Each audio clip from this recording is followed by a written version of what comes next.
Iran will never have, mark it down, Iran will never have a nuclear weapon.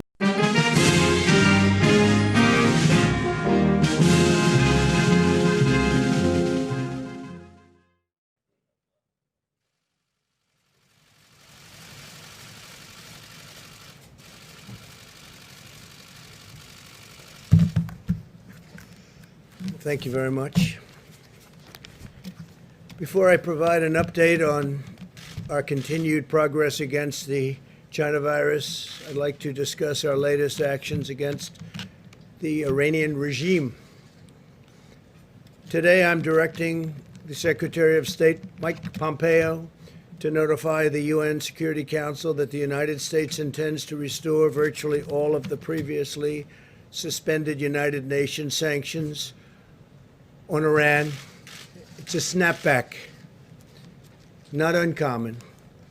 2 years ago, I withdrew the United States from the disastrous Iran nuclear deal, which was a product of the Obama-Biden foreign policy failure, a failure like few people have seen in terms of the amount of money we paid for absolutely nothing and a short-term deal.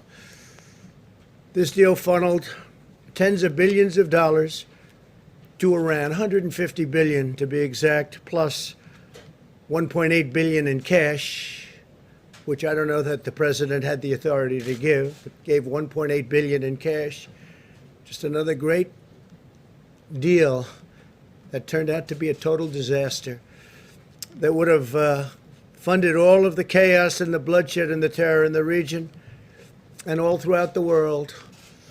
And I won't say anything because I don't like saying it, but Iran doesn't have so much money to give to the world anymore, to the terrorists, to give to al-Qaeda and various other groups of people that they were funding. They have to keep their own regime together, and it's not easy for them. And if and when I win the election, within the first month, Iran will come to us, and they are going to be asking for a deal so quickly because they are doing very poorly. But that deal was a disaster. $150 billion, $1.8 billion in cash. And we got nothing except a short-term little deal. A short-term, expiring. It's starting to expire already. It's terminated, but it would have, if we didn't terminate it, start to expire very shortly. A good deal was the deal we made with UAE and Israel. And by the way, other countries, I will tell you now, want to come into that deal. Countries that you wouldn't even believe want to come into that deal.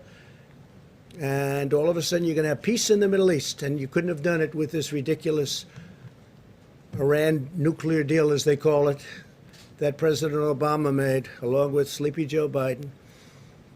I imposed the toughest ever sanctions on Iran.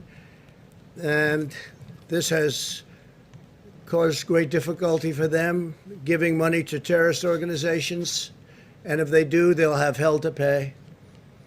Earlier this year, I ordered the strike that took out the world's #1 terrorist, Qasem Soleimani, in addition to previously terminating leader and founder of ISIS, Abu Bakr, al-Baghdadi,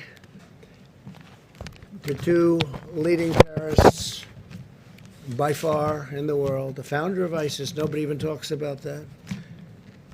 And we also defeated, we now have 100% of the ISIS caliphate in Syria. When I took over, it was a mess. It was a total mess. They were all over the place. My administration will not allow this Iran nuclear situation to go on.